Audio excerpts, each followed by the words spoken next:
The number you have called is currently switched off. Please try again later. Thank you. தேவாவிற்கு சூர்யாவை பற்றி எதுவும் தெரியாது என்றாலும் சூர்யா தேவாவை பற்றி பிரீத்தியிடமிருந்து பலமுறை கேள்விப்பட்டிருக்கிறான். தேவா அவளது பழைய பிசினஸ் கிளையண்ட் என்றும் அவனிடம் ஒரு நைட் கிளப் உள்ளது என்றும் அவள் கூறியிருந்தாள். என்ன பண்ற?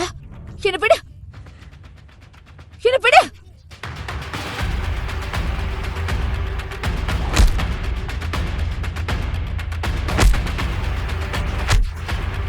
மிஸ்டர் தேவா, நான் தான் பிரீத்தியோட ஹஸ்பண்ட். எனக்கு இருக்கிற எரிச்சலுக்கு உன்ன, ஆனா நீ பிரீத்தியோட கிளையண்டா இருக்கிறதால சும்மா விடுற. இப்போ பிரீத்தியே உன்னை என்ன பண்ணணும்னு முடிவு பண்ணிக்கிட்டோம்.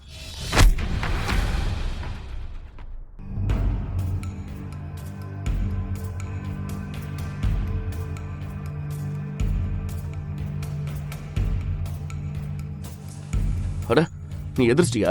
நான் எப்படி இங்க வந்தேன்? நமக்கு தனி ரூம் இருக்குன்னு உனக்கு தெரியும்ல. பிரீத்தி, நீ குடிச்சிட்டு போதையில இருந்த. நான் தான் தேவா கிட்ட இருந்து உன்னை காப்பாத்தி கூட்டிட்டு வந்தேன். உன்னை தனியா விட மனசு வரல. சாரி. நேத்து நைட்டு என்ன நடந்துச்சுன்னு எனக்கு ஞாபகம் இருக்கு. அது ஒரு சாக்க வச்சு என்கிட்ட நெருங்கலான்னு நினைச்சா அத உன் மனசுல இருந்து இப்பவே தூக்கி எறிஞ்சிரு. முழு வீடியோவை பாக்கெட் FM தமிழ் யூடியூப் சேனலில் கண்டு மகிழுங்கள்.